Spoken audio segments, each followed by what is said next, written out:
অসমৰ এজন নাগৰিক হিচাপে এজন গৌৰৱী অসমীয়া হিচাপে মই অসমৰ মুখ্যমন্ত্ৰী আচাৰ আচৰণত সাংঘাতিক ধৰণে লজ্জিত হৈছোঁ।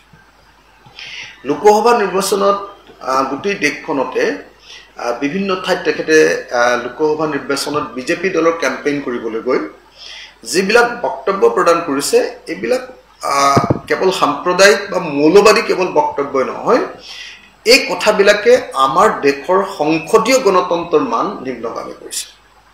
অসমৰ মুখ্যমন্ত্ৰীয়ে যিবিলাক কথা কৈ আছে যে বিজেপি দলক 400খন আসন তেওঁলোকক লাগে, যে তেওঁলোকে জ্ঞানবাপী মন্দিৰ ভাঙি পেলাব আৰু তাতে কাশী মন্দিৰ নিৰ্মাণ কৰিবলৈ তেওঁলোকক 400খন আসন লাগে। তেওঁলোকক 400খন আসন লাগে এইকাৰণে যে তেওঁলোকে কৃষ্ণৰ জন্মভূমি ঠাইত মন্দিৰ বনাব খোজে। তেওঁলোকক 400খন বিজেপিক আসন লাগে এইকাৰণে যে তেওঁলোকে পাক অধিকৃত কাশ্মীৰখন দখল কৰিব লাগে।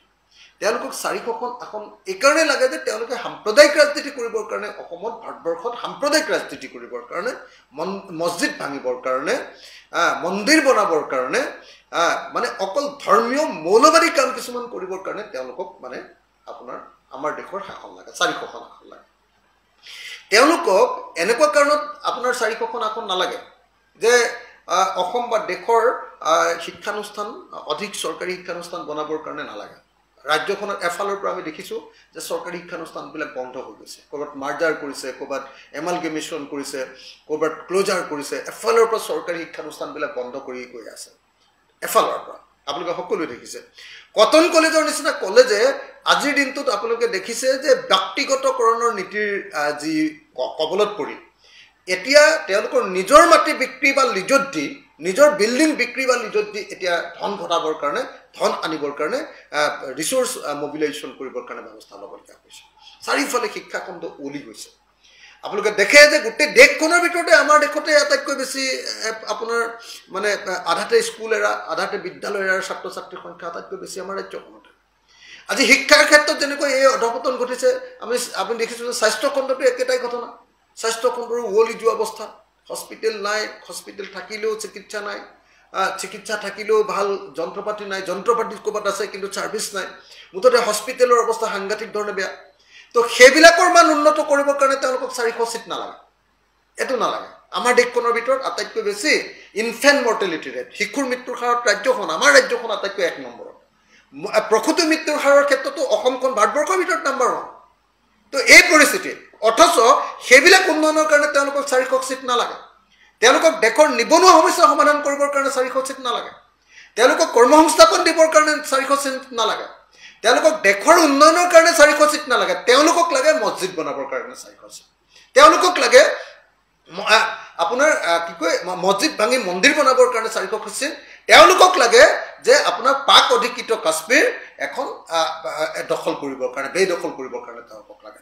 এইটো দুৰ্ভাগ্যজনক ঘটনা যে আমাৰ মুখ্যমন্ত্ৰীজনে দেশৰ আটাইতকৈ বেছি সাম্প্ৰদায়িক আৰু মৌলবাদী কথা এই সময়ত কৈ আছে। যি সময়ত নৰেন্দ্ৰ মোদী, অমিত শ্বাহ, আপোনাৰ যোগী আদিত্যনাথহঁতে ক'বলৈ লাজ পাইছে। কাৰণ গোটেই দেশতে এবাৰ নিৰ্বাচনৰ মূল বস্তুটোৱে হ'ল যে বিজেপিয়ে আমাৰ দেশখন সম্পূৰ্ণৰূপে মানে মৌলবাদী দেশত পৰিণত কৰিছে। আমাৰ দেশখন অগণতান্ত্ৰিক ব্যৱস্থালৈ লৈ গৈছে, আমাৰ দেশখন ফেচিষ্ট ৰাজ্যলৈ পৰিণত কৰিছে, আমাৰ দেশখন সম্পূৰ্ণৰূপে ধ্বংস কৰি পেলাইছে, দেশৰ জনগণৰ বাক স্বাধীনতা হৰণ কৰি পেলাইছে। ইহঁতি কেৱল ধৰ্ম ধৰ্ম ধৰ্ম সাম্প্ৰদায়িক সংঘাত আৰু সংঘৰ্ষৰ কথা কয়। এই বস্তুটোৰ পৰা মানুহ যেতিয়া উদ্ধাৰ পাব খুজিছে আৰু যি সময়ত মূল্যবৃদ্ধিৰ পৰা ৰক্ষা পাব খুজিছে, যি সময়ত আমাৰ দেশৰ অৰ্থনৈতিক ব্যৱস্থা ভাগি ছিগি আমাৰ দেশৰ মানুহৰ ওপৰত কেৱল আৰু কেৱল টেক্সেশ্যনৰ ব্যৱস্থা, কৰ সন্তাসৰ ব্যৱস্থা কৰিছে, তাৰ বিৰুদ্ধে মানুহে মাত পাতিছে, সেই সময়ত আমাৰ দেশৰ মুখ্যমন্ত্ৰীয়ে, আমাৰ ৰাজ্যখনৰ মুখ্যমন্ত্ৰীয়ে ডক্টৰ হিমন্ত বিশ্ব শৰ্মাই কিছুমান সাম্প্ৰদায়িক আৰু মৌলবাদী কথা কৈ দেশৰ ৰাজনীতিৰ মান অৱনমিত কৰিছে। মই অসমৰ মুখ্যমন্ত্ৰীক আহ্বান জনাইছোঁ, আপুনি যদি সঁচাকৈ এইবিলাক কথাই ক'ব লাগে তেতিয়াহ'লে আপুনি অসমৰ মুখ্যমন্ত্ৰী পদটো ত্যাগ কৰক। আপুনি অসমৰ মুখ্যমন্ত্ৰী পদটো ত্যাগ কৰি আপুনি গেৰুৱা বসন পিন্ধক। আপুনি এটা মন্দিৰত গৈ আপুনি পূজা সেৱা কৰক, আপুনি তেনেকুৱা ধৰণৰ কাম কৰক। কিন্তু অসমৰ মুখ্যমন্ত্ৰী এটা সাংবাদিক পদত থাকি আপুনি এনেকুৱা ধৰণৰ বক্তব্য দিয়াটো সম্পূৰ্ণৰূপে বন্ধ কৰক। এইটো মোৰ অসমৰ মুখ্যমন্ত্ৰীৰ প্ৰতি আহ্বান।